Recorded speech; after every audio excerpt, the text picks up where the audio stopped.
What's up, everybody? Welcome to the stream. It's me, Chavez, back with some player props for you. Thought we'd do something a little different today, mix it up a little bit with some NFL and NBA plays. Never mind the error that I have in my title. It's not December 24th. It's December 4th. My fat fingers must have just typed the wrong number in. So I just noticed that and I couldn't edit it in time before the stream started. So yeah, it's not December 24th. I don't know if you maybe saw that and was like, WTF, it's already Christmas Eve. It is not Christmas Eve. So welcome to the channel. Welcome back to the channel. Again, thought I'd do something a little different today. Mix it up a little bit. NFL, NBA. There's only one NFL game to talk about. Two NBA games. Super weird schedule going on this week. And I'm not sure why. I'm not sure what's going on this week in terms of why the scheduling is back-to-back days of only two games in the NBA. It's super weird, but that's what we got to work with. That's what we got going on in the NBA. Not a whole lot to dig into. So I just thought we combine NFL and NBA and just kind of answer some questions. We will recap the plays that I talked about in my video that I posted early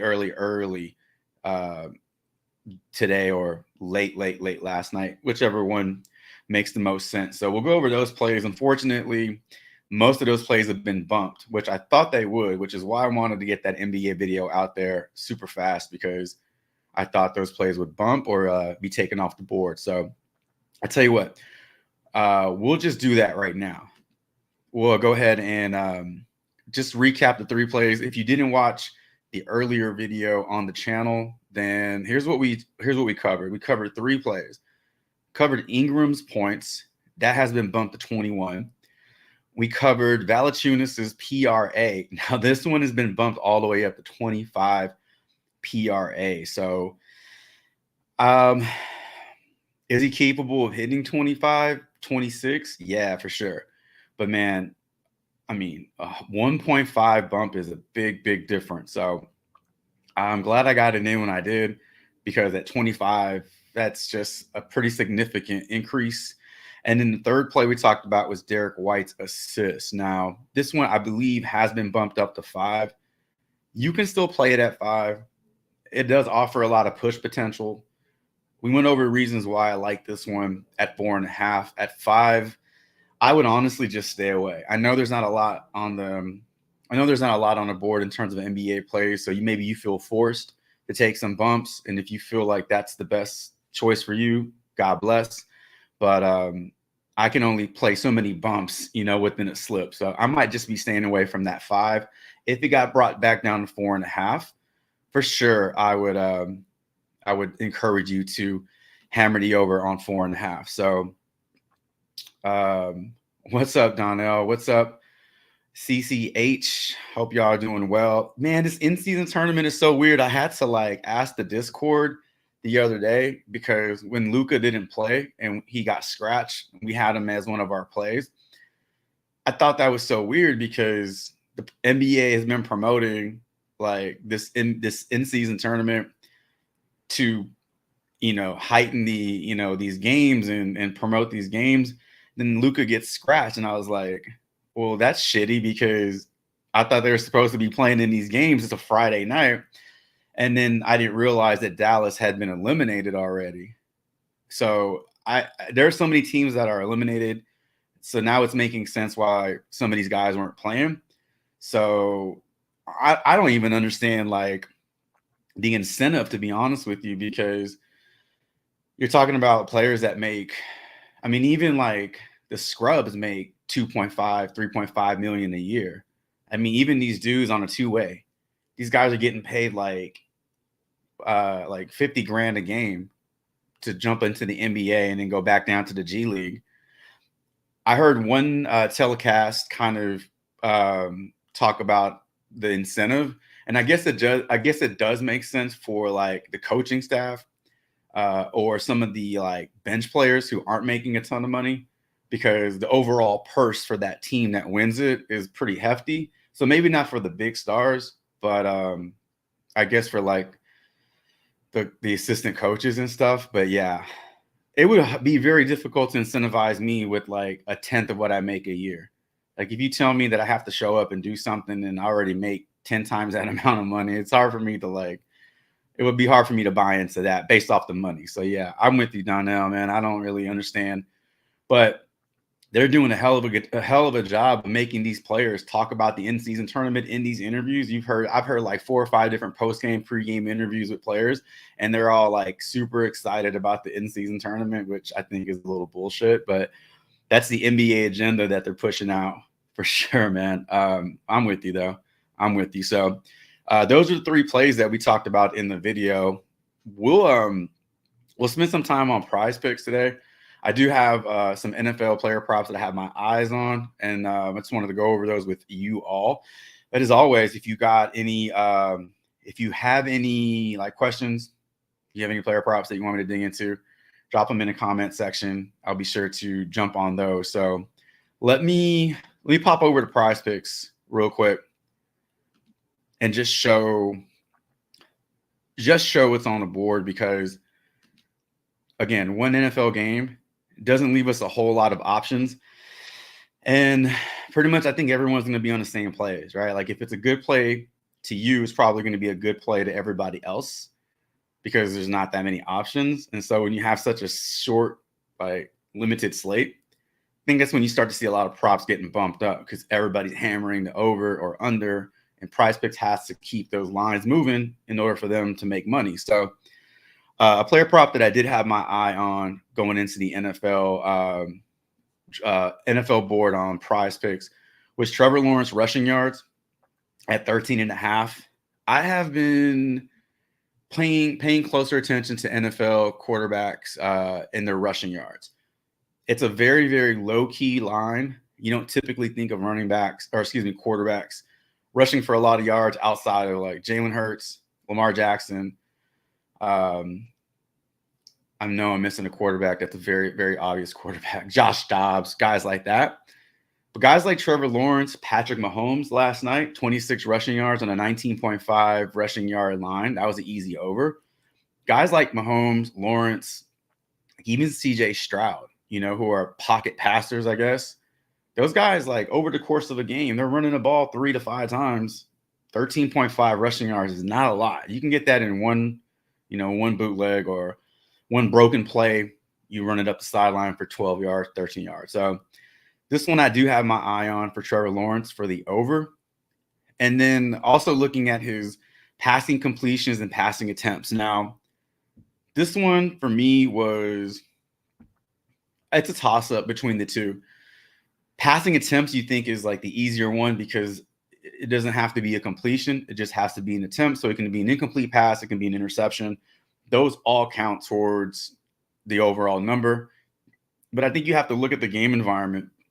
And if you feel like this is a game that the Jaguars need to pass a lot, then yeah, I think this makes a lot of sense. If you feel like this is a game that they can handle, pretty easily, facing a backup quarterback in Cincinnati, maybe the defense puts points on the board, maybe ETN is slowing the clock down, running the ball. Will Trevor Lawrence need to pass 33 times in this game? Because he needs 33 to go over this. And then in terms of passing completion, same logic here, usually you want to target these in games where you feel like a team might be behind, or if you feel like it's going to be a shootout, that's when you want to target these. But I do have my eyes on these. But my favorite one for Trevor Lawrence is definitely his rushing yards at 13.5. I just feel like that is a very low line for a quarterback that is he runs the ball a lot. I don't know if you really pay attention to his lines, to his stats. When he runs, he runs well, and he's good for a rushing touchdown when he does, attempt, 3 to 5 rushes a game, anywhere in that range. I mean, again, the board is a little low. It's a little slow today because of just the one game, but we can take a look at other props as well. If you have anything that you want to talk about, but that Trevor Lawrence for sure was standing out to me. There was one combo prop, and I don't know if it's still on the board. It was a rush receiving touchdown. So Christian Kirk, Jamar Chase. No, I think it was a Christian Kirk, Joe Mixon. That was a good anytime touchdown. And then receiving yards combo, Jamar Chase, Calvin Ridley. Jamar Chase had a really, I don't want to say it was good line. It was fair. It's still on the board. So Jamar Chase, 5.5 receptions. If I were to play this, I would play the over on it. I understand he's gone under 4 straight games, but the Bengals need to win this game. Wasn't really involved in last week's game. Backup quarterback. I think we see a bit of a different offense for the Bengals today. They have to win this game. I think every game from now on is a must-win for them. And I just can't see him going 5 straight games underperforming like this. So that's another line, another prop that I was looking at. Just had my eyes on. Let's see what I missed. Donnell, I always focus on quarterback rushing yards, but I just always miss. Yeah, I took his pass completions out of the 2. CCH, you're talking about Trevor Lawrence. Jamar Chase under 8.5 reception targets. Thoughts? I don't have any thoughts on that. We'll take a look at it for sure. You just brought that one to my attention. I wasn't even looking at that one, but let's receiving targets. All right. So I remember back in the day when I first started playing Prizepicks, I would live and die by the 5 games. And I would see something like this and I'd be like, under for sure. I'm not saying this is like an over, but just based off the 5-game log, that's all I would do. I would just research that and be like, oh, under, over, under, over. I didn't know anything about like research. I just played this. This is what this is for. Like, this is kind of there to help you, but at the same time, it's kind of there to steer you in one direction. I don't know if y'all recall during the All-Star game when the NBA resumed, the 5-game log included the All-Star game. So you would have like these super low ass averages for a player because they didn't score shit during the All-Star game. So it brings their averages down, but then the prop is so low and you're like, oh, that's an easy over.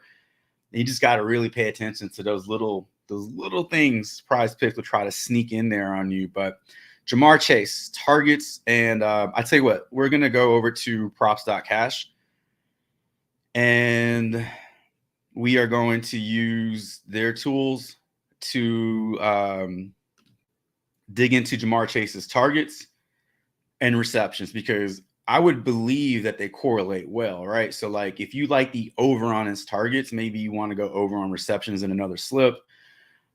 If you like the under on his targets, you're talking about like a super, super accurate day, right? Like, you go under on his targets and say he's only going to get 7 targets, but he's going to catch 6 passes out of 7. That to me, that's like being really, really risky. So I would feel like if you go over on one, you go over on the other one. If you go under on one, you go under on the other one. So let's take a look. I don't know if that makes sense, but that's how I look at it. If you're looking at these 2 lines, for example. So let's take a look. Jamar Chase, the battle of the cats, Bengals and Jags, Jamar Chase. All right.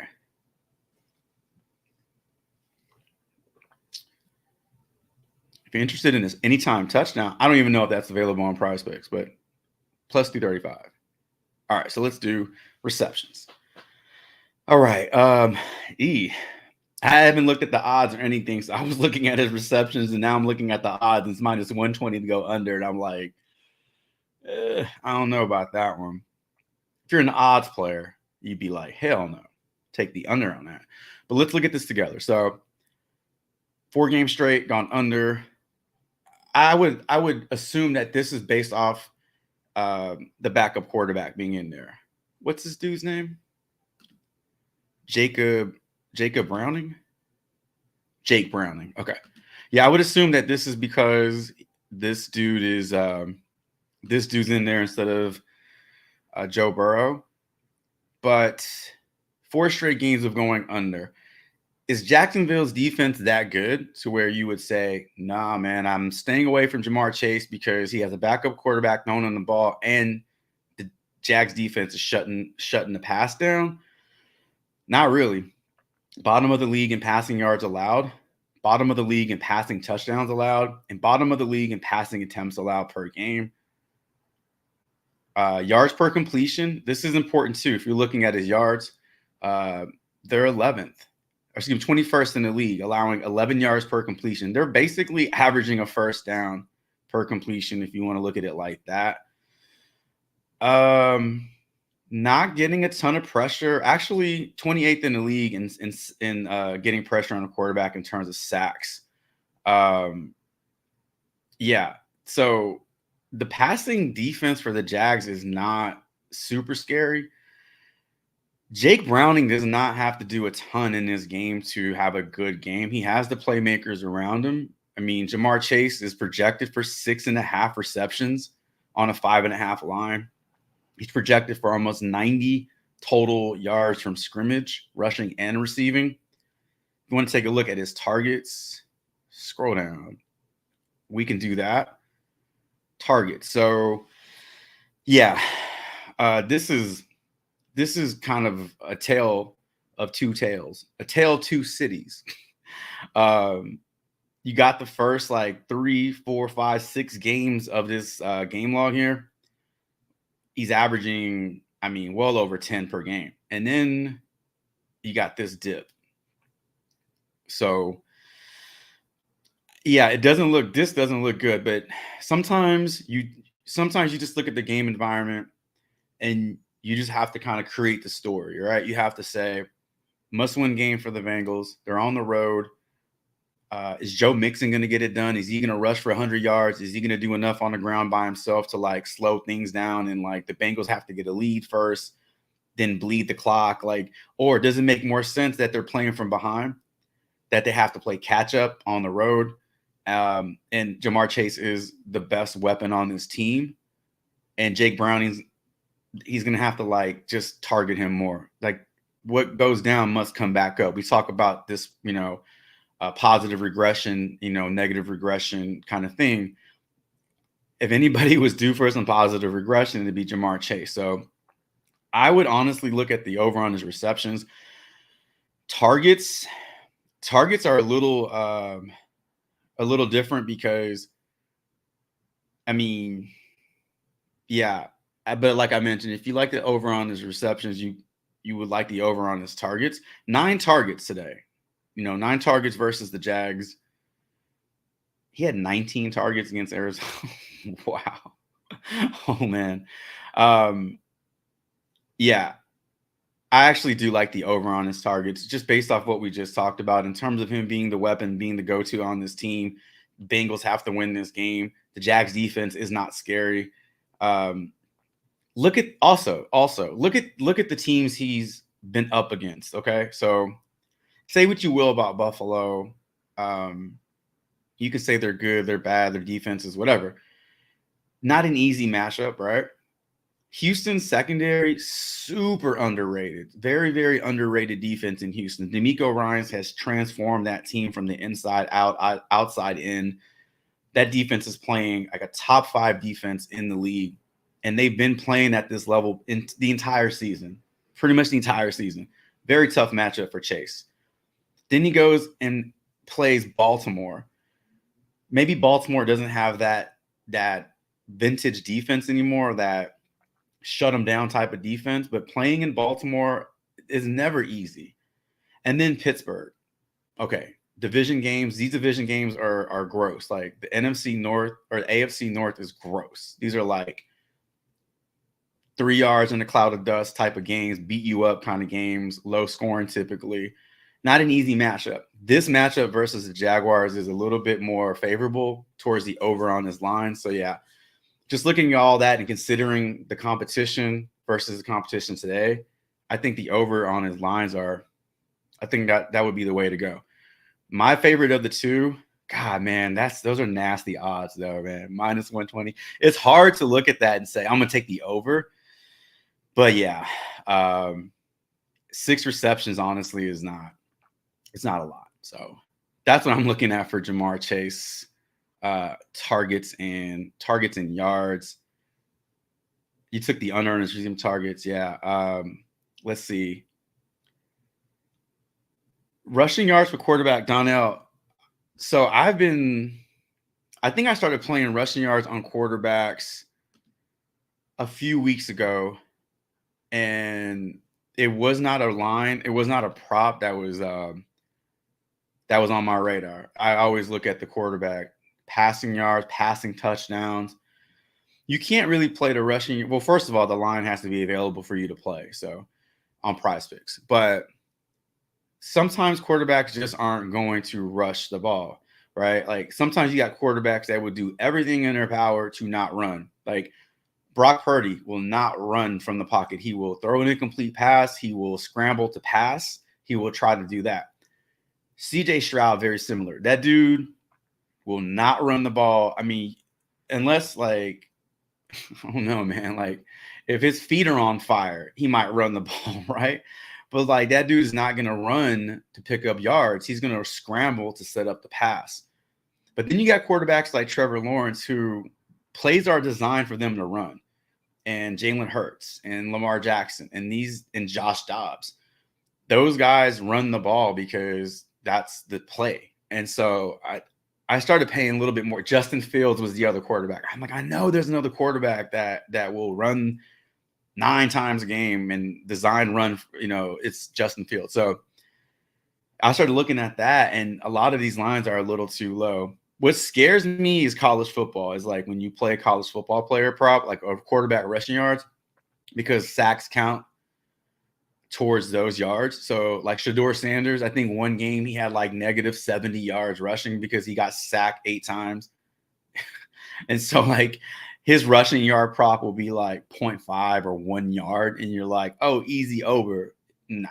So there's that aspect of it too. But in the NFL, sack yards don't count. It has to be an actual rushing attempt in order for it to count towards that line. But yeah, I started looking at those quarterback rushing yards because I thought those were a little sneaky, just a little sneaky. So another line I was looking at, not Jake Browning's rushing yards are actually getting positive odds here. I wasn't looking at Jake Browning's rushing yards at first, but I was looking at his fantasy score. So 12.5 rushing yards for this dude. He is Justin Fields. He is not, but he's fleet of foot enough to get over this line, right? If you're already getting favorable odds on props.cash, -114 on the over at 13.5 rushing yards, it's a yard lower on Prizepicks. Might be one to consider. So what I was looking at was his fantasy score, though, because I did play this last week. Was it last week? Yeah. It was a little scary because he barely got over it. I thought he would get closer to 14, 15 fantasy points, but he got over it. But he's been right there. I mean, against Baltimore, that's a tough matchup. He got over it against Pittsburgh. What would he need to do to get over 12.5 fantasy score, though? Right? So he'd have to pass for at least 1 touchdown. He'd have to throw for a minimum of 200 yards. That's 12 points right there. If he rushed for 15 yards, that's 13.5. If he threw an interception, that's -1. That's 12.5. So yeah, he'd have to pass for a tick over 200 yards, throw for at least 1 touchdown, and not turn the ball over a ton. 1 turnover, you can bake that in to that. But if he were to turn the ball over more than 1 time, I don't think he'd get over this unless he's throwing for 300 yards, which correlates really well with Jamar Chase, right? If you think Jacob Browning goes over fantasy score and passes for a lot of yards, I gotta believe that Jamar Chase is on the receiving end of 6 of those passes, right? So I was looking at Jacob Browning's fantasy score as well.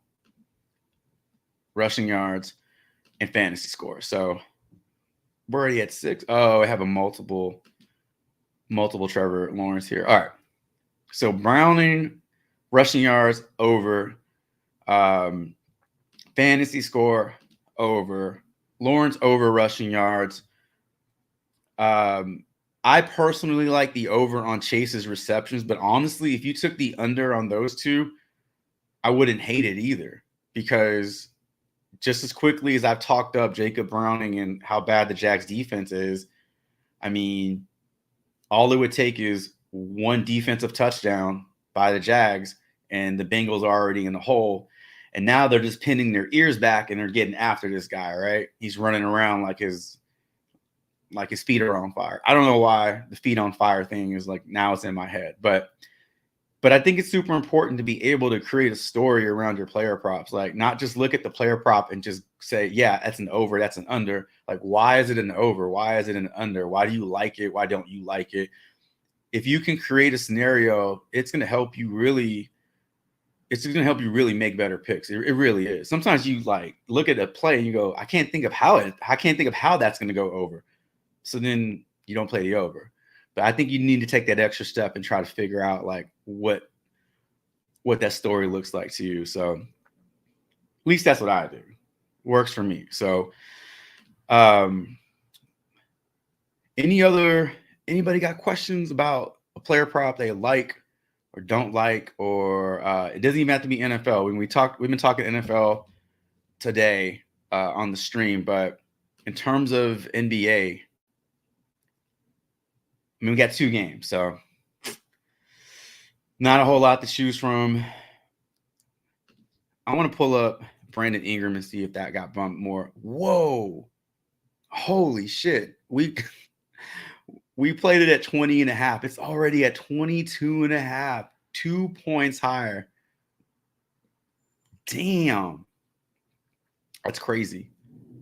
I wonder if this one is up still. Okay, so I don't know if you all look at first quarter lines. I didn't. At least I didn't used to. And then these started really popping to me.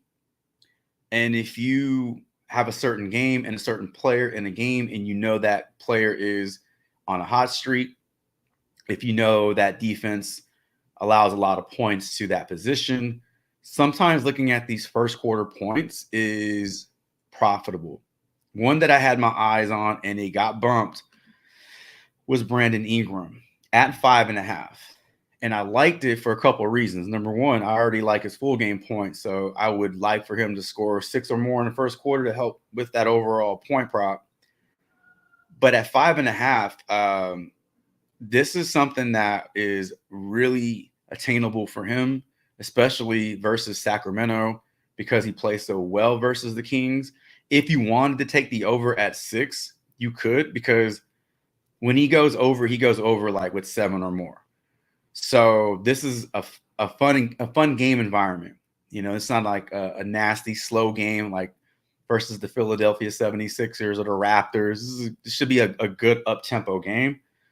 And so attacking a first quarter point prop would make sense if you're attacking it with the right player. Another one you could look at is Jonas. If you wanted to roll like this, he's gone with a push or more in 3 straight games. We like his PRA. I don't know if we like it at 25.5, but we liked it. Points are a part of that. When he scores in double digits usually. And he does well against the Kings.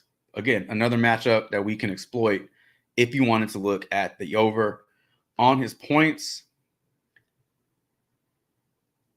And in terms of points prop, first quarter points prop, that's kind of what I have in mind. I mean, if you wanted to play around with the Celtics, first quarter points without Porzingis, you know who's going to benefit the most. It's going to be Tatum. It's going to be Brown. Derek White's not on this. Horford is always very tempting because it just takes 1 3-pointer. Like 1 corner 3, he's over. Like he and Grant Williams, when they have their points at 2.5 for the first quarter or, you know, second half points or something like that, it's so tempting to take it because you know they're going to shoot threes and they just have to make one. So this one is always in play for me. But we've seen Al Horford go ice cold from the field. We've seen him miss just about every 3-point attempt. So it's not a lock. It's not for sure by any means, but it is something to consider on a 2-game slate if you wanted to put that into a slip. You know, that's one that you could look at also. I'm just going to pop back over here. Let's see. Pass attempts is a good one. Pass attempts is a good one, Donnell. Yeah. Punting is also a good one. I don't know if you played any punting props in the NFL, but like yesterday, I took the under on Whelan's punts for Green Bay. I think he punted twice.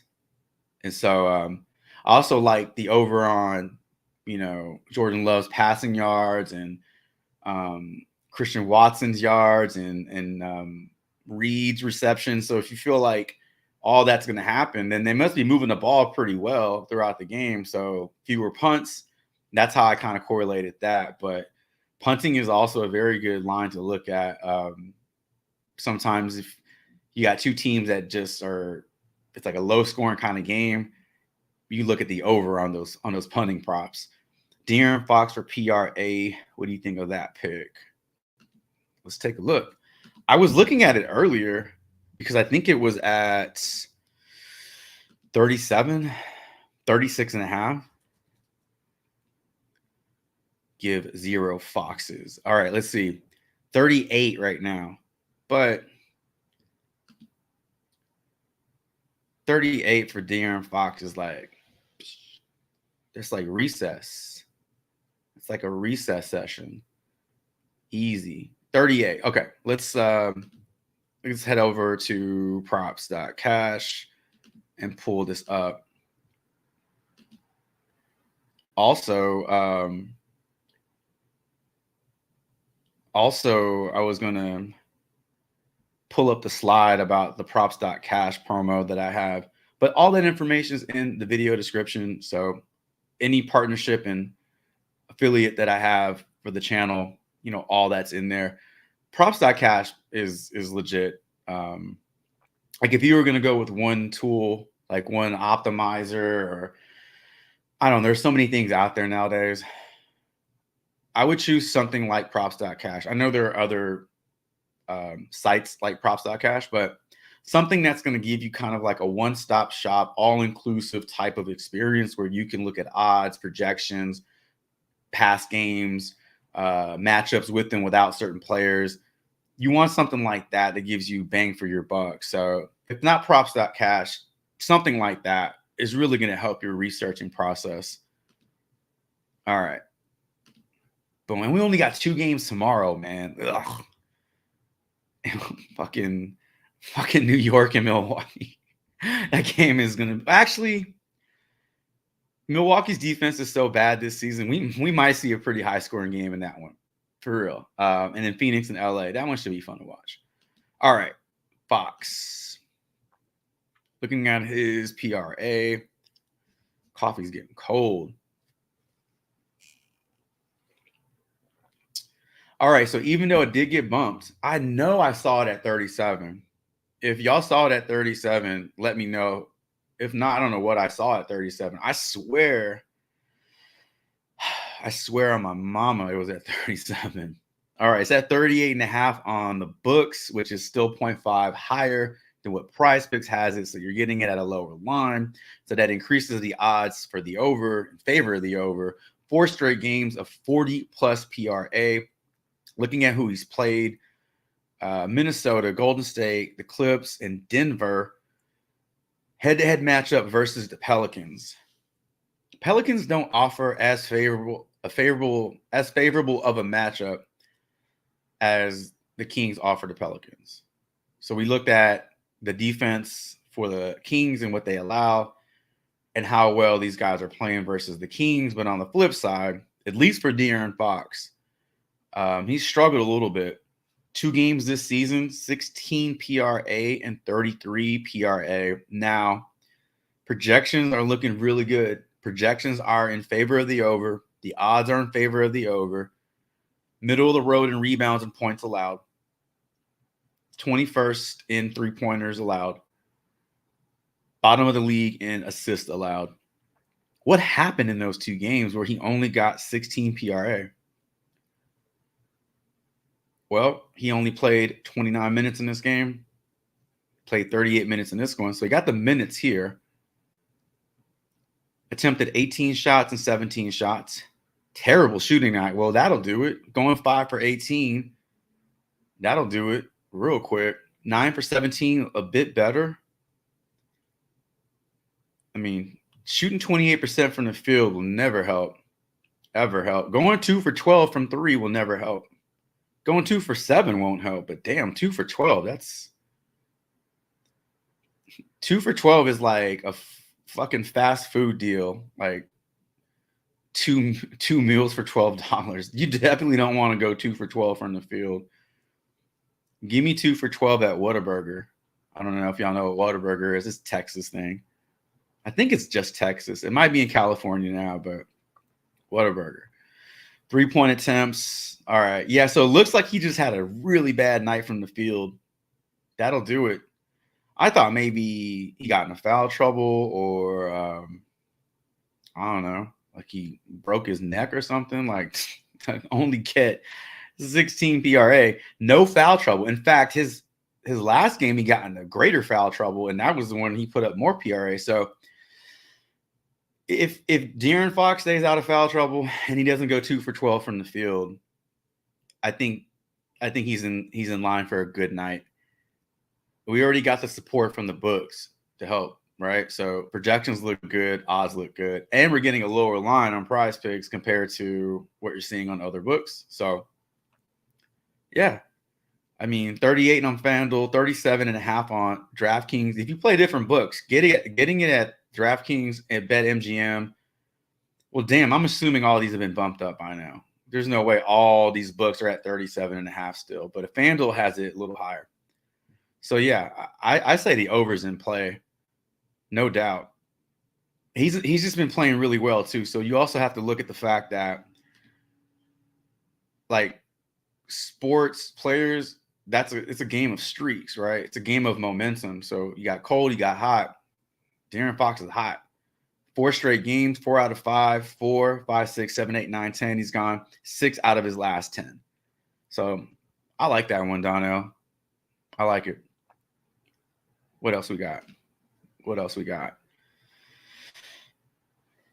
What's up, Tristan? Tristan said he had Fox. Yeah, okay, 37 on Sleeper. Oh, on Sleeper, not Prizepicks. Damn. I don't know what I saw at 37 then.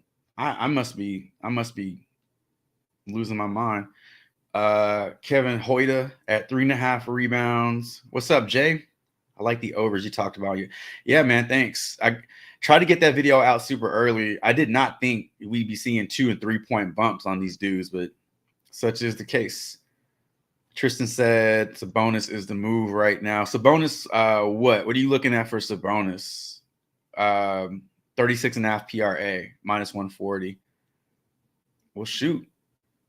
Let's take a look at Herder's rebounds first.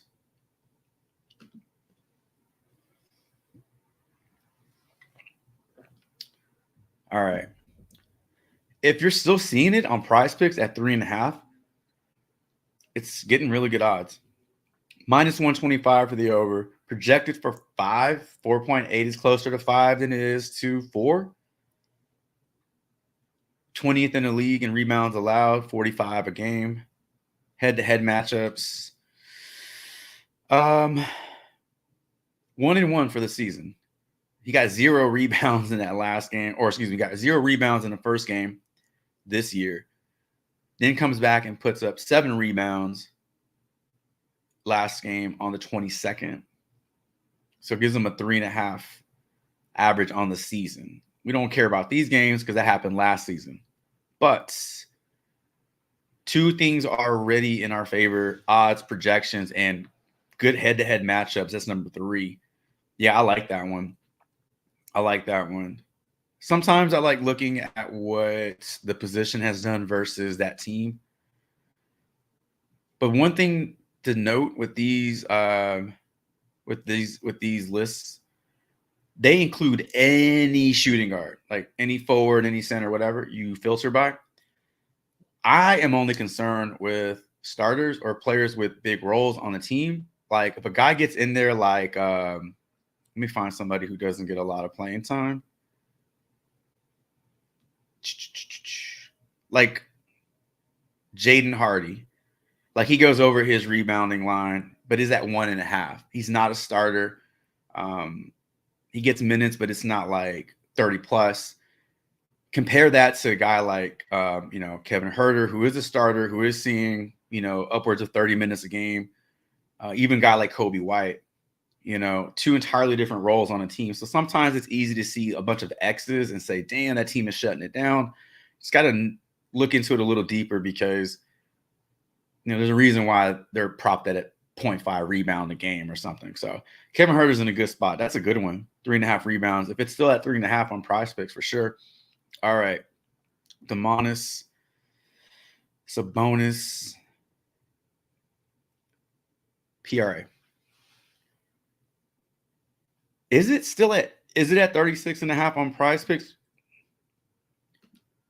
I'm just going to look at it real quick, but I'm not going to switch tabs. I'm just going to pull it up real quick on the side here. Now it's at 37 right now on Prizepicks. Okay, so even at 37, you're getting it at a 0.5 discount on Prizepicks compared to other books. Minus 111 to go over at the higher line. So at 37, it does increase the odds in favor of the over. So you got that going for you. Projections. So sometimes these projections don't align with the odds, and that's okay. So like I mentioned in a few different videos, if you're looking at the projections and the odds and they don't really go well together, for me, the odds have more weight to them because that's across multiple books. That's across the industry, whereas the projections are for this specific format. It is great when they both correlate. You're like, fuck yeah, like they both work. But if the odds were lower and the projections were higher, I would go with the odds and say I'm gonna just go with the odds makers on this one because they're the ones moving the lines. So not really going to pay too much attention to the PRA here, projection. But in his 2 matchups this year with the Pelicans, he has gone for 28, 38. So 1-1. He and Fox are 1-1 with their PRA. I like that. We scroll down. I don't know. What is the bonus? A power forward? Positionless basketball. At some point, he's a center on props.cash. Okay. Positionless basketball. At some point, there won't be any positions, and it'll just be the best players play at any position. So let's see. Vooch goes under Drummond. Okay, this is a great example, right?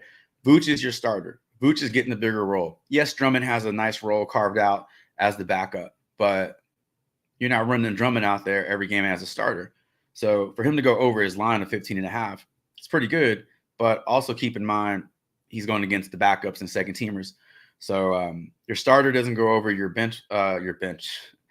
backup does go over. Zach Collins gets you 20. Charles Bassey gets you 22. So good example of a starter and a backup there. Kessler goes back-to-back games. Where the hell was that when I rolled with his rebounds against the Wolves? So he comes back from injury and he's a new man, 22 and 25. So what I gather from all that is production can be had versus the Pelicans. Let's just look at power forwards too. Pat Williams goes over. Sandro Mamukulishvili, 5 on a 7.5, 20 for Sohan. Some decent numbers too. So again, production can be had by bigs versus the Pelicans. We're getting favorable odds. We're getting a good head-to-head matchup with Sabonis going 1-1 on the year. At 36, you got it at 36.5. That is legit. It is at 37 on Prizepicks, so I still would not hate the over on that because we're getting it at a lower line over there too. Let's see. What's up, Jim the Judge? Appreciate that, man. Thank you. Herder assists better than rebounds. What's up, Alex? Alex Jones. Famous name, man. Famous name, Alex Jones. Herder assists better than rebounds. Let's look. Let's see. Yeah, that looks good. I don't even have to like dig into it. I'm just like, damn, good odds right off the bat. Lower line too, right? Like everything is risky with player props. Like everything we pick is risky. Like no matter how good of a play we think it is, and that's why I shy away from saying shit's a lock. Like, oh, it's a must play, because nothing's a lock. But sometimes you see a line and you just think, how the hell can they not hit this, right? This is kind of one of those lines where you're like, 2.5 assists. How the hell can he not hit this? He's on a team full of guys that make shots, right? In the paint, mid-range, outside. I mean, that whole team is hitting shots. So 2 head-to-head matchups, he's averaging 2.5 exactly. 3 and 2 divided by 2 is 2.5. Over his last 10, he's pushing a lot. No, not pushing. He's hooking. He's hooking a lot. When I said that, that sounds like I said, like I'm insinuating he's a prostitute. Like he's out there hooking. Bad choice of words. He's hitting 2 a lot in each game. So he's gone over this line in 4 out of 10 games. Yeah. 2 is like his number. It's like, nah, I'm good. I'm just going to stick to 2. Now, I will say the one thing about assist that I always hold my breath with assist is that like with the rebound, at least, like a rebound can literally fall in your hands. Like you're just around the hoop and it just falls in your hands, right? A rebound can bounce off the rim and like bounce to somebody like at the free throw line, right? Easy rebound. But the assist requires 2 people. Takes 2 to dance in this scenario. So the pass is great, the setup is great, the look is great, and they missed the shot. And so that's like the only thing that always like I hold my breath when I take assist props, because it's like these MFers better knock down their shots, especially when they're setting up good looks for them. So, but if the shots are falling, 2.5 assists, like this is a really good line. That's a really good line. That's a really good find there. Who brought that up? Alex. Yeah, that was a good one, man. Prizepicks. Jim said Prizepicks last night had Fox's PRA at 37.5. And now it's at what? 37? So they dropped it. 38. I had this quick conversation with a Discord member the other day. It was with Capella's rebounds, and we played Capella's rebounds at 8.5. By the way, what a great line that was, right? 8.5. I thought like there's got to be a mistake here. Like 8.5 rebounds for Capella. Sometimes when you get a player who's just kind of like muddling around and not really doing a whole lot, those lines start to fall. That is the perfect time to take the over on some of those lines. So, but what a great line that was. 15 rebounds on the 8.5 rebound prop. Please, man. But it got bumped to 9. And so when the 0.5 bumps happen, a lot of people get off of that because nobody wants to play the bump, right? Nobody wants to play that shit. Because now he needs 10 to go over instead of 9. At 8.5, he needs 9. But if he got 9 on a 9.0 rebound prop, it pushes. The way I look at the bumps is if a bump happens from a 0 to a 0.5, I typically will not play it. If it happens from a 0.5 to a 0, I will consider it, especially if the projections are high enough to where they were projecting him to get, 10 rebounds in this case with Capella. It gets bumped up to 9. I still have confidence in that line to where whether it's at 8.5 or 9, he's going to get me 10. It just scares me when it bumps from 0 to 0.5 because they can easily hook it. So in the case of Fox, it goes from 0.5 to 0. At 37.5, he needs 38 anyway. So at 38, he needs 39, yes. But at 38, he just gives you a push if he meets it, right? Not a total loss. So you still have that protection. Now, if this shit got bumped up to 38.5, now you're like playing a little riskier game there. But if you got full confidence in De'Aaron Fox's abilities, it shouldn't scare you. It shouldn't scare you too much. One other prop, I got asked about this in the Discord, was Zion's assist. Raise your hand if you cannot figure Zion out. I might be the only one, but every time I pick this dude, he and Paolo Banchero. Banchero's on my banned list. In the Discord, we got a band channel. I don't mean like playing music and shit. Like, you're banned. Fuck out of here. Banchero's on my banned list. I can never figure him out. Zion's the same way. Go over on his points, he goes under. I take the under on his PRA, he goes over. So looking at his assist at 4.5, I thought that's a good line. Now it's at 5. So looking at his 5-game log, he's pushed or gone over this in 4 games. So that was one that was on my radar earlier. I almost wrote him up for the video, and then he got bumped to 5, and I was like, hell no. I already have reservations playing Zion, and now there's a bump. That's enough for me to stay away. God bless. If he goes over that, I'm happy for him, but I'm not going to play it. Let's see. Real quick.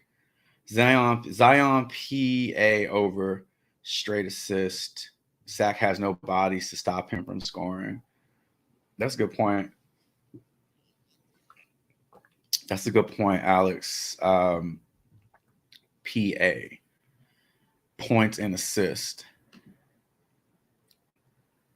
All right. There we go. Yeah, so at 4.5, minus 138 odds to go over. Oh.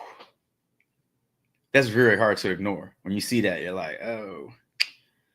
Especially when you get the projections on your side too. 4.7 assist on a 4.5 line, closer to 5 and 4. It's good over. But now at 5, I'm not saying it's a bad line. I'm just, sometimes you just, also with bumps, sometimes when it gets bumped, people are like, I'm going to play the under. Just because it gets bumped 0.5 doesn't mean it's a candidate to play the under. It could just be something you just stay away from. I'm learning to do that more. Like when I see a bump, instead of saying, oh, now I guess I'll take the under, just stay away from it. It's too much movement. I don't like lines that move. I want some consistent, I want a consistent line. Like, that's what I want to attack. If it's bumping all over the place, just gives me like, it's like meeting somebody and they got shifty eyes and shit. It's like, I don't trust that person. So I don't trust those shifty lines. But PA, points and assists. I didn't even look to see what it was on 29.5 on Prizepicks. So it's the same. No difference. So you're getting favorable odds on this line, minus 105. Points and assists, projections. So good. Another good example of projections not necessarily lining up with the odds, but the odds are in our favor. That's what we want to. That's what carries the most weight. So at 29.5 minus 105 odds, I mean, that's like barely over. So 30, like 30 is probably what the books think this is going to, end at 30 on the game. He'll get that for you. Jim said no bodies for Sacramento to stop him. Well, so far that's the case, man. 31 PA back-to-back meetings with the Pelicans this season. Excuse me, with the Kings this season. Yeah, man. For as good as Sabonis is, he doesn't play the best defense, right? That's not really going out on a limb. That's not a hot take. But as good as he is on the offensive glass and the offensive side of things, I've seen him get roughed up by Kevon Looney, And Sabonis is not a big dude. Like, if you look at him, he's not, he's big. He's bigger than me. He's bigger than the average bear. But if you look at a guy like Zion, that's a mountain, So he's a little undersized playing the 5.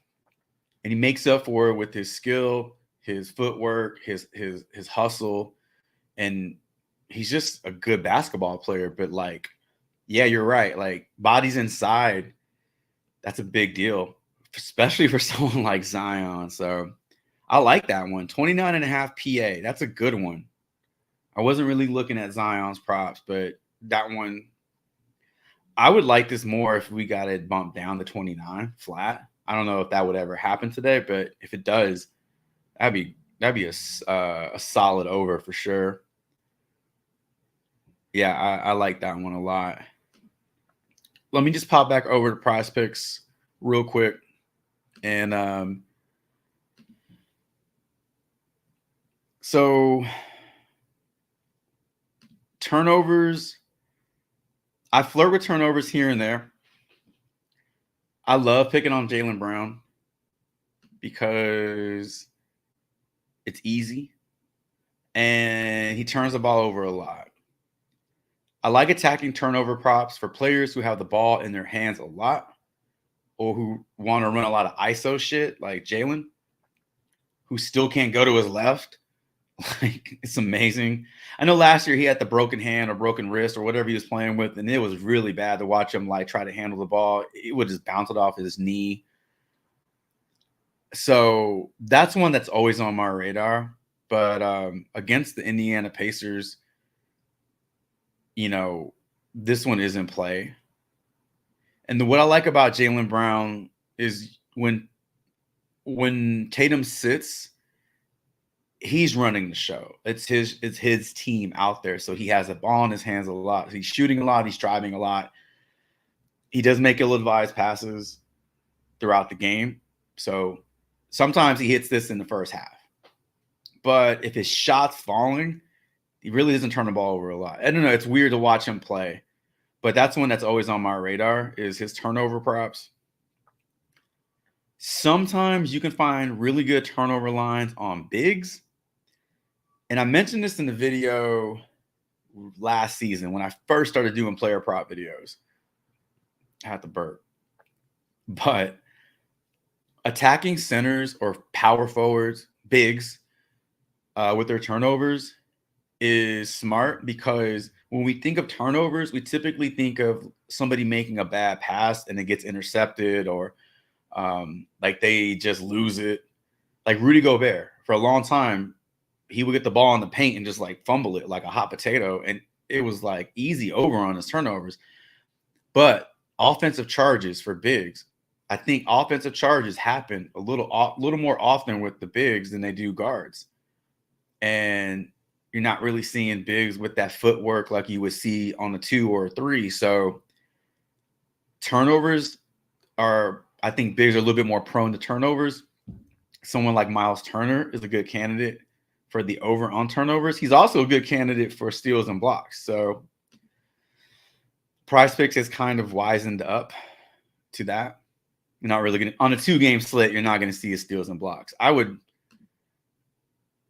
be willing to bet that his steals and blocks, I bet you're to like minus 150 to go over. 17. Okay. Well, shit, they're at 2.5. So minus 142 on the under at 2.5. He needs 3. Getting it at 1.5 would be like minus 150 to go over that. So I just feel like on a 2-game slate, we have to be, because Prizepicks is pretty smart. So they know people on a 2-game slate, they're going to go towards the bigger names: Tatum, Halliburton, Brown, Fox, Sabonis, Ingram. So then you have to get like really creative and really, really sneaky and start looking for those alternate lines. You got to start looking for those props that on a 9 or 10 game slate, you probably wouldn't even think about. But on a 2-game slate, if you're trying to play slips, you got to go into those combo props. You got to go into those steals. You got to go into those, assist combos and really, really start digging into some of these lines. Fantasy score is another one. A lot of these have already been bumped up, though. Let's see. Did you take a look at Jaylen Brown's 5.5 rebounds? I did not. I did not. But we can. We can. Jaylen Brown's at 6. Take a look at it. Pop back over to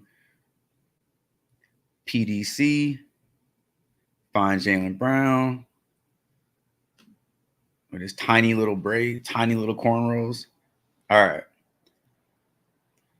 Jesus. 10, 11, 7, and 7 versus the Pacers. But his last game against the Pacers, he did get 7 rebounds. So that's this season, a month ago. Projected for 6.05 rebounds. Minus 125 odds on the over at 5.5. So at 6, this probably is like minus 110, 105, something like that for the over, which is still favoring the over. Obviously, 5.5 was a stronger line. Indiana allowing 44 rebounds a game. That's 11th in the NBA. What have twos done versus the Pacers? We might have to look at threes. There you go. That's a little bit more in alignment with what Jaylen Brown's propped at 5.5, 5.5. So, all right. So Jimmy goes over. Jimmy doesn't go over. Jaime Jaquez doesn't go over. Goes over here. So good. Like Tumani Kamara, Isaiah Livers, these dudes don't factor in much at all. But their lines are being listed here. So it just adds another X. So you're like, damn, the Pacers shut down the twos when it comes to rebounds. You got to look at the starters, like a guy like Scotty Barnes, 12 on a 7.5 rebounding line. Joey Ingles is not a starter, but he did go over. Franz goes over. Tobias goes over. Tobias goes over. Depends if Covington started this game because he does fill in when people are out. Chetty Osman goes over. 6 for Hayward goes over. So, yeah, looks like a lot of starters are going over their rebounding line versus the Pacers.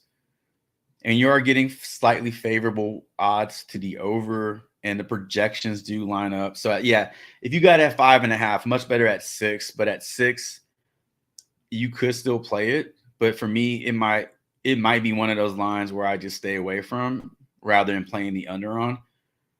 Playing the under on a flat number like 6 or 5 or whatever is really risky. Most of the time they just push, honestly.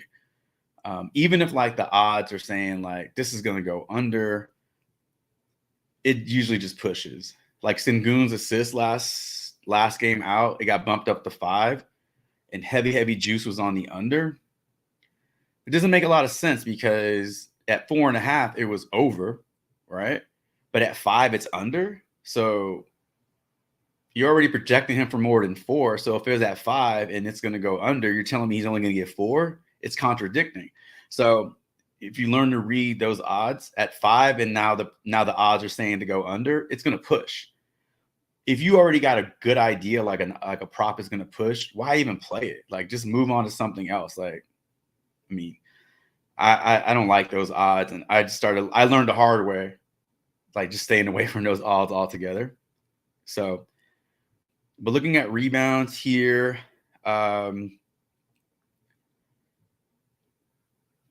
anything standing out? Valanciunas, 9.5. That's a big number. Sabonis, 12. He needs 12 to go over that. Points. There's 1 point prop. All right, real quick.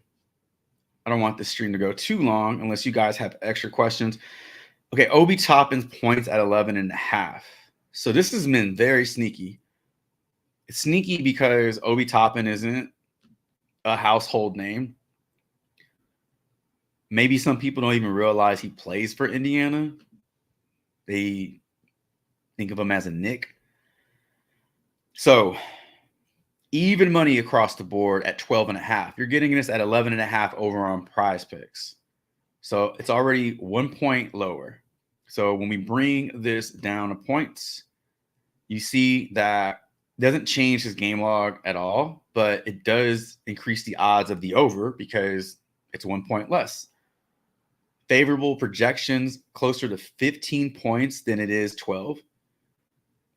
Problem is, Boston is really good, not allowing a lot of anything per game. So if I need to double check because the injury news has not changed. Last time I looked at the injury news, it was the same as what we talked about in today's video. So yeah, currently Halliburton's questionable, Toppin's questionable, and Porzingis is out. If Toppin plays and Halliburton doesn't play, I guarantee you that point prop is going to get bumped. But if they both play, I still wouldn't be mad if you played it at 11.5 just because you're getting it at a lower line. So yeah, maybe Obi Toppin isn't somebody that you look at on a day-to-day, but on a 2-game slate, if you're trying to build out like flex entries, I mean, unfortunately, we can't play like 4 De'Aaron Fox props in one slip, at least not on Prizepicks. So that is one that I saw earlier today. I'm glad I remembered it because 11.5 is a little lower of a line for a guy who has been on fire these last 5 games, 15 or more points in 5 out of 6 games. Pretty good string of games for him. Let's see. What's up, Justin? Yeah, I agree. I don't like the bets where the sports books projected to push unless you can get a good value from it. Yeah. Like on Prizepicks, it's just straight up more or less. So like a push that doesn't really help your slip. But there are certain times where like that 0.5 does make a huge difference. You know, there are times where I can recall more so in the NFL than NBA where I don't know, like 0.5 reception or 0.5 rushing yards. Dude, I got hooked on a damn college football rushing yard prop. And I think I put it in one of my videos and it got bumped from 41.5 to like 43. Now that's a bit of a bump, but I thought 1.5 yards. Come on, man. Like that's not that much. The dude ends with 43 on the dot. He went over his original line. And I just had like one too many experiences with those bumps. And I was like, I'm done. Like, I'm just going to stay away from this shit, man, because it's so easy to think like, what's one extra point? What's one extra yard? What's one extra rushing attempt? Everything. For some of these players, it is the biggest difference. So yeah, I've just learned to just stay away from those lines because they're so tilting, especially when they go under that, and you just knew you should have stayed away. So I learned. Let's see, guys. All right. Any other player props? Any other requests in terms of our projections? Not projections. Sorry, our NFL or NBA lines on Prizepicks. If you're just joining the stream or if you've been on the stream, welcome. What we covered our 3 plays from the previous video, and then we've just been digging into the board, NFL and NBA together, taking requests, looking at what's available on the board, considering if you want to play bumps or not. But on a 2-game slate, like I mentioned, it's okay to dig into some of these extra. Look at all these categories. Diversify your slips, but be smart about it because just because these props are on the board doesn't mean you have to play them. And honestly, a lot of these props are garbage. A lot of them are bullshit props. You just got to figure out like which ones those are. And that's why having a tool, a resource like props.cash or whatever you want to use. I'm not like advocating that you have to use props.cash. It's just what I use. Having something like that is going to help you. It's going to help you identify like the potholes and like the bad lines. So I'll throw that out there again. Field goal attempts, real quick. For volume shooters, this is awesome. One that comes to mind is DeJounte Murray. He may not always knock down his shots, but we know he is going to take a lot of shots. Now, the books have kind of caught up to it, so we're not really going to get his field goal attempts on every slate. But it was a Discord favorite for a while because you just knew he was going to take a bunch of shots, especially when he and Trae Young weren't on the court together. When I think of volume shooters, I do think of these three guys at the top: Halliburton, Tatum, and Brown. Now, Tatum and Brown can cannibalize each other, but it does help when we have one of those guys out, like Porzingis is out. It just increases the usage for those guys. Halliburton, if he plays, that's one to consider. Yeah, so dig into the research, dig into the shot volume for some of these guys, because, again, on a 2-game slate, you may have to, reach a little bit. Reach in terms of categories that you wouldn't normally look at. Don't reach in terms of a player prop, that you're not sure about, but, you don't know who else to play. If you typically play 6-mans and there are only 5 good plays that you like, just run the 5. If you typically play 4s and there are only 3 good plays, run the 3s. There's nothing wrong with just dropping it down a notch. It's better than throwing an extra guy in there that doesn't have a good shot at going over their line. So something I've learned in my brief experience doing player props. But if we don't have any other questions, if we don't have any other requests, what's up, Nate? Dude Love, what's up, man? Fantasy, Obi Toppin, Malik Monk.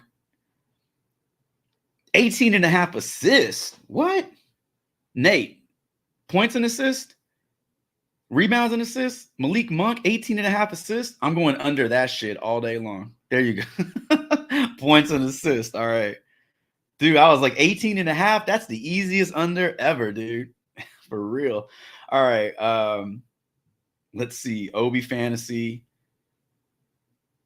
Oh, Justin, we started off the stream talking about Trevor Lawrence's rushing yards over 13.5. Yeah. I'm on that one for sure. Jacob Browning, rushing yards 12.5. That's also in consideration. But T-Law, that's why I have him on the thumbnail. That rushing yard prop stood out to me for sure. Obi Fantasy, and Malik Monk, points and assists. All right.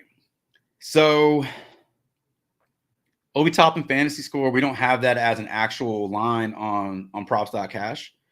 But if you've watched any of previous videos, what we do is 20.5 is we just do simple math, right? So we take a look at his projections. We can do the math there, but I like just looking at the actual line based off the odds. 11.5 points on Prizepicks. 12.5 is what it's on other books. So he goes out there and gets you 13 points. Even money on the rebounds. Now on props.cash, this is showing for 3.5. It could be at 3. It could be at 2.5 on Prizepicks, but let's just say it's at 3.5 on Prizepicks, and it's even money for the over and under. So let's say he gets you 3, he hooks it. That's 16.6 points. The assist, heavy juice on the over, 2 assists. That's 3 points. 3 plus 3, that's 6.6. 19.6. So between points, rebounds, and assists, that's 19.6 points. And then with steals and blocks, let's say it gets you 1, that's 22 fantasy points minus 1 turnover, 21. So based off our very, very conservative math here, he's at 21 fantasy points. His line's at 20.5 on Prizepicks. That's an over for me, for sure. Yeah. And we can just also look at his PRA over the last 10 games.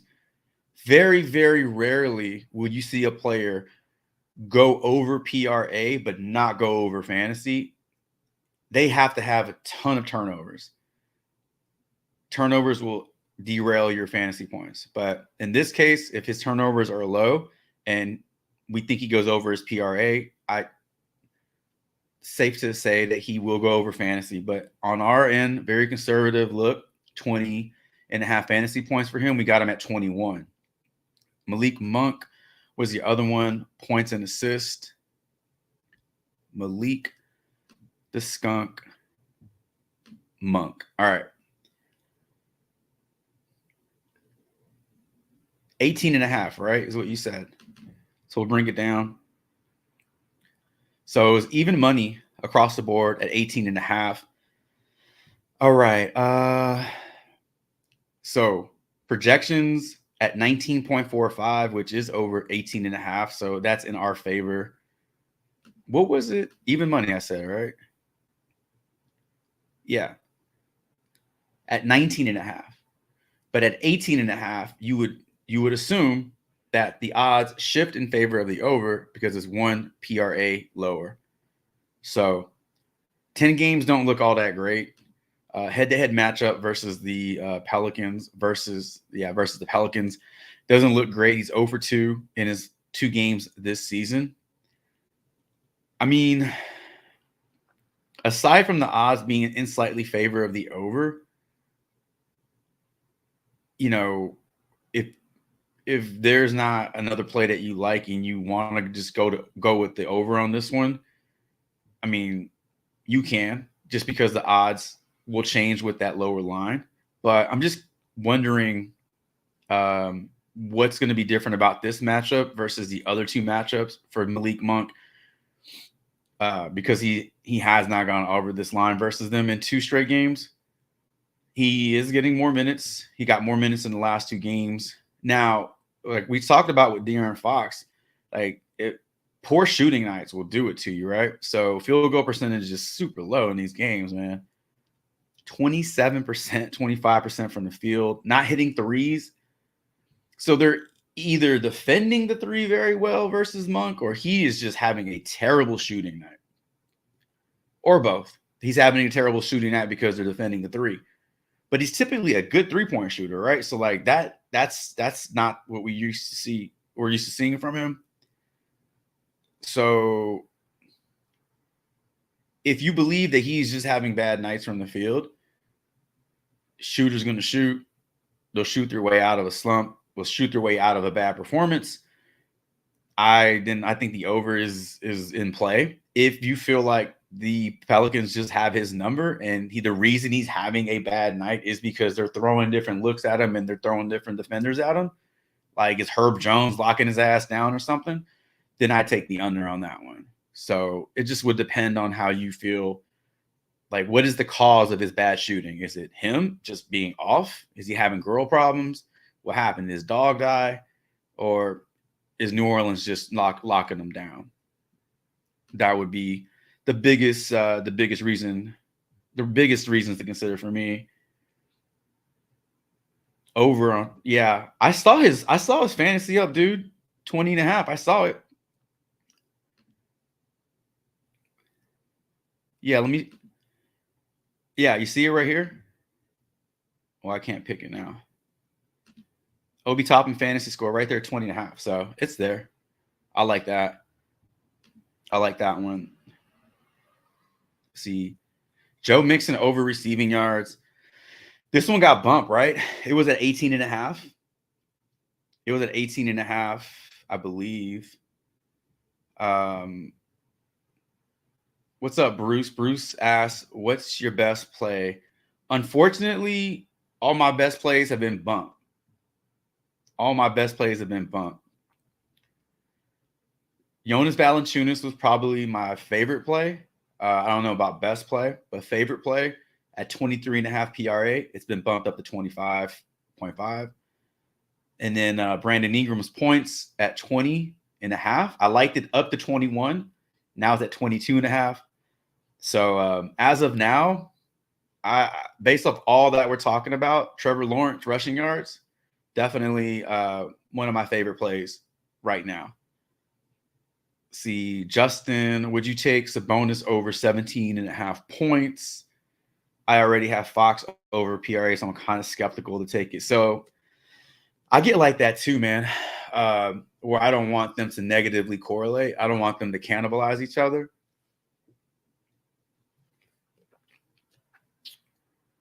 but you can look at this at in a couple of different ways. So,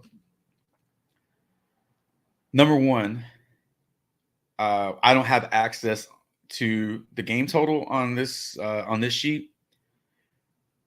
So high game totals indicate that there's going to be a lot of scoring back and forth. Barring injury, you would assume that the stars are really creating those high scores. Fox, Sabonis, Ingram, Zion, McCollum. So the damage is going to get done through those. Barring some crazy, weird ass shooting night like by Trey Murphy, who goes like 10 for 10 from 3, right? Outside of weird stuff like that happening, you would assume that the big guys are going to do the big work. So then if you have two guys in one slip, especially on a 2-game slate, like it does make sense to correlate because you probably want to attack a game environment versus individual stats. So like earlier today, I was really on the Pelicans because there's only 2 games. I like Valanciunas and Ingram. And I like multiple lines from them. We talked about Ingram's first quarter points. We talked about Valanciunas' PRA. We talked about I didn't talk about Ingram's PRA, but that was also one because I felt like if you like his points are going to be like a third to half of the PRA. So it makes sense to like both of them. So I don't think there's anything wrong for tonight's slate playing Sabonis and Fox. And think about how well they correlate together, right? Sabonis operates much better when Fox is in the lineup. Contrary to belief, we want to believe that when a superstar sits, then the other superstar eats. In very few cases is that true. Like in Boston, when Tatum sits, Jaylen Brown is gonna fucking eat, man. Like he's gonna eat. He's gonna eat. Somebody else will step up, but it's not an equal partnership when Tatum sits. Brown is gonna eat. But in the case of Sabonis and Fox, when Fox is out, Sabonis is lost, man. Like he is not the same player because they work so well together in that pick and roll. They set each other up. He sets up Fox just as much, if not more than Fox sets him up. So like when they're together, they operate at the highest level. They make each other better. So having them both healthy in the lineup, like it makes sense to attack both of their overs. Yeah, I don't think there's anything wrong with that. But if you had any reservations, like, well, because you're kind of rooting for both of those guys to like do it. So like every time Fox does something, Sabonis doesn't do it, right? And vice versa, unless Sabonis is like just like you're getting the assists from Sabonis and the points from Fox, or you get like a rebound for Sabonis and he assists Fox, or you're getting like a rebound, assist, and points. So in situations like that, it all works out. But I definitely understand if you just look at this and say, no, man, it's too much to bet on in one slip. Maybe break them up. Maybe put them in different slips. That way, if one has a good game, the other one doesn't have a good game, you kind of break even on that one. But I don't believe there's anything wrong with that on a 2-game slate, especially. Let's see. So we talked about Malik Monk's assists and points. We talked about Trevor Lawrence already. Oh, Mixon receiving yards. Yeah. We'll do that real quick. Joe Mixon receiving yards. I want to say this got bumped.